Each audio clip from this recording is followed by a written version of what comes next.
साधारण को असाधारण बनने में वक्त लगता है।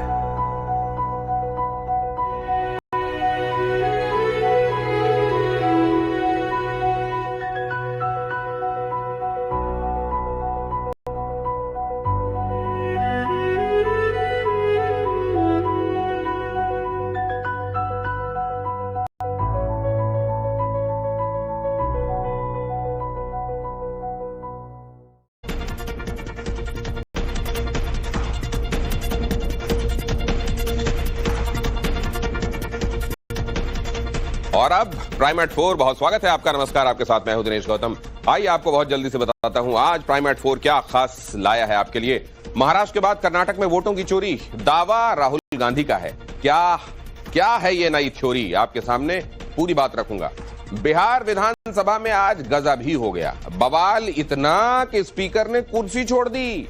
वहां क्या हुआ है प्राइम एट 4 में मिस मत कीजिएगा। नोएडा में जब चलती कार में आग लगी तो ये बाकी जगहों पर लगने वाली आग से कुछ अलग था। मामला क्या है बताऊंगा आपको।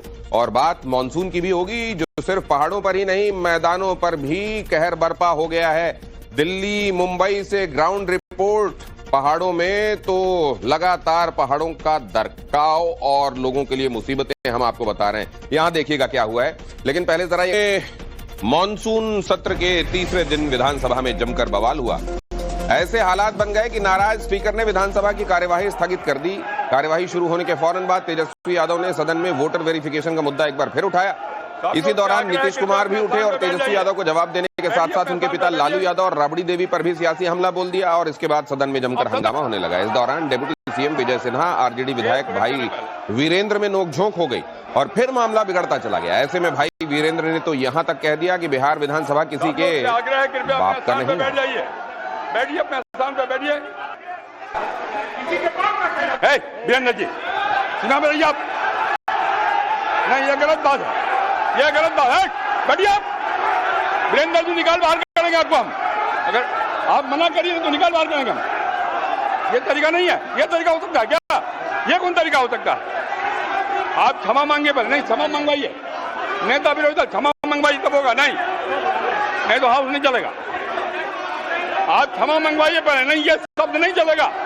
नहीं, सारे लोगों के लिए हम लोगों ने शुरू से काम किया और बीच में थे तो कितना ज्यादा पढ़ाई कर रहे थे। अब उसके बाद मान लीजिए नहीं कुछ किए, देखा इधर उधर नहीं थे तो छोड़ दिया।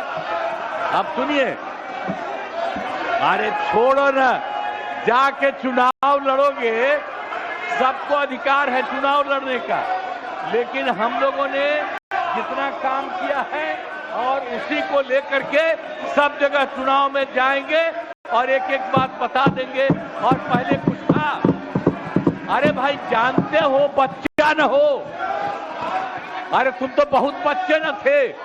अब जानते हो पटना शहर में भी शाम में कोई निकलता था, कोई शाम में घर से बाहर जाता था। और दूसरी तरफ आरजेडी विधायक भाई वीरेंद्र से दिखाता हूं। बारिश ने प्राधिकरण के तमाम दावों की पोल खोल दी है। हद तब हो गई जब एक युवक ओपन ड्रेनेज में डूबने से बचा। देखिए, बीच सड़क एक युवक डूबता हुआ नजर आ रहा है। तभी एक दूसरा युवक उसे सहारा देता है और खींचकर गड्ढे से बाहर निकालता है। दरअसल ये युवक जलजमाव के बीच एक खुले हुए ड्रेनेज में गिर गया और डूबने लगा, लेकिन पास में मौजूद एक दूसरे युवक ने उसकी जान बचा ली। अब आप इस तस्वीर को देखिए। यहाँ सड़क पार करना एक चुनौती है। 1 फीट से ज्यादा जलजमाव के बीच सड़क पार करने के लिए लोग डिवाइडर का सहारा ले रहे हैं।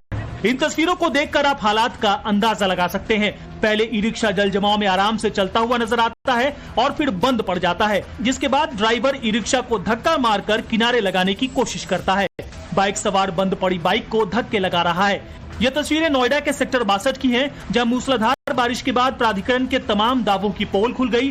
जलजमाव और ऊपर से ओपन ड्रेनेज। अगर वक्त पर ड्रेनेज में डूब रहे युवक को रेस्क्यू न किया जाता तो उसकी जान भी जा सकती थी। वोटर लिस्ट में धांधली का बड़ा खेल पकड़ लिया है और इसके सबूत भी उनके पास है और जल्द ही वो ये गड़बड़ी सबको दिखाएंगे भी। राहुल गांधी ने आरोप लगाया कि वोटों की चोरी का तरीका पकड़ा गया है और बिहार में नए नए तरीके ईजाद किए जा रहे हैं वोटों की चोरी के। सिर्फ बिहार की बात नहीं है, महाराष्ट्र में इन्होंने चीटिंग की। हमने सवाल पूछे इलेक्शन कमीशन से, वोटर लिस्ट दिखाइए, इन्होंने वोटर लिस्ट नहीं दिखाई। हमने कहा कि वीडियोग्राफी दिखा दीजिए, वीडियोग्राफी का कानून बदल दिया। 1 करोड़ नए वोटर्स आए थे महाराष्ट्र में और इलेक्शन चोरी किया। ठीक है, कर्नाटक में हमने रिसर्च की है थोड़ी, कर्नाटक में हमने भयंकर चोरी पकड़ी है। मैं ब्लैक एंड व्हाइट में आपको दिखाऊंगा, इलेक्शन कमीशन को दिखाऊंगा। ठीक है, ब्लैक एंड व्हाइट में कि कैसे चोरी की जाती है, कहां की जाती है। कर्नाटक में ब्लैक एंड व्हाइट में है हमारे हाथ में। ठीक है, ब्लैक एंड व्हाइट। ठीक है, और यही काम इनको पता लग गया है। और दूसरी तरफ राहुल गांधी के बयान पर भारतीय जनता पार्टी सांसद जगदंबिका पाल ने पलटवार किया। जगदंबिका पाल ने पूछा कि अगर वोटों की चोरी हुई है तो हिमाचल में उनकी सरकार कैसे बनी और वोटर लिस्ट वेरिफिकेशन पर चर्चा से वो भाग क्यों रहे। लोकसभा में विपक्ष के नेता राहुल गांधी ने आज एक बार फिर बड़ा आरोप लगाया है। जगदंबिका पाल जी हमारे साथ हैं। राहुल गांधी कह रहे हैं कि कर्नाटक में लोकसभा चुनाव के दौरान बड़े पैमाने पर वोटों की चोरी हुई है, इसका हम खुलासा करेंगे। और जब हिमाचल में कैसे फिर उनकी सरकार अगर आज कर्नाटक में सरकार हुई, सरकार उनकी थी, चुनाव मशीनरी अगर चुनाव इलेक्शन कराता है तो स्टेट की मशीनरी से कराता है। तो उनको अगर इस बात का ज्ञान नहीं है और इसके बाद अपनी सरकार पे आरोप लगा रहे हैं, तो मुझे लगता है कि शायद नेता प्रतिपक्ष की जो होनी चाहिए वो उस जिम्मेदारी का भी निर्वहन नहीं करती। सदन में अपने लोगों को बिल में भेज देंगे, मैं कहूँगा कि सदन को चलने दें, जिस विषय पर होगा सरकार कहेगी हम जवाब देने के लिए तैयार हैं। उसके बाद भी बाहर आके कहेंगे कि हमको बोलने नहीं दिया जा रहा। आप अगर सदन में कोई चर्चा चाहेंगे तो आप किसी प्रस्ताव को, रिजोल्यूशन को लिख के देंगे या प्ले कार्ड को डिस्प्ले पर देंगे। और इस बीच केंद्रीय मंत्री धर्मेंद्र प्रधान ने सोशल मीडिया एक्स पर राहुल गांधी को नसीहत देते हुए लिखा कि हर बार संसद को बाधित करने का विपक्ष को नया बहाना मिलता है। विपक्ष लोकतंत्र की गरिमा को तार-तार कर रहा है। राहुल के लिए इलेक्शन कमीशन तभी तक निष्पक्ष है जब तक कांग्रेस जीतती रहे। कर्नाटक, हिमाचल में कांग्रेस जीती तो चुनाव आयोग ठीक था। महाराष्ट्र, हरियाणा में जनता ने नकार दिया तो इसी गलत हो गया। आगे आपको दिखाऊंगा झांसी में महिलाओं के बीच हुए बवाल की तस्वीर। उससे पहले छांगुर गिरोह को लेकर आज का अपडेट। यूपी में छांगुर गिरोह के गुर्गों की संपत्ति पर बुलडोजर चलेगा। जांच में सरकारी जमीन पर अवैध निर्माण के मामले सामने आए हैं, जिसके बाद भी प्रशासन ने इन लोगों को नोटिस दे दिया है। बलरामपुर में अलग अलग जगहों पर इन अवैध नोटिस को हटाने के लिए कहा गया है और अगर नहीं हटाया गया तो बुलडोजर एक्शन किया जाएगा। मध्य प्रदेश के दतिया में एक असिस्टेंट सब इंस्पेक्टर ने आत्महत्या कर ली। आत्महत्या से पहले एएसआई प्रमोद पावन ने अपने ही अधिकारियों पर प्रताड़ित करने और भ्रष्टाचार में शामिल होने के गंभीर आरोप लगाए हैं। मरने से पहले एएसआई प्रमोद पावन ने सुसाइड नोट और वीडियो मैसेज भी छोड़ा है।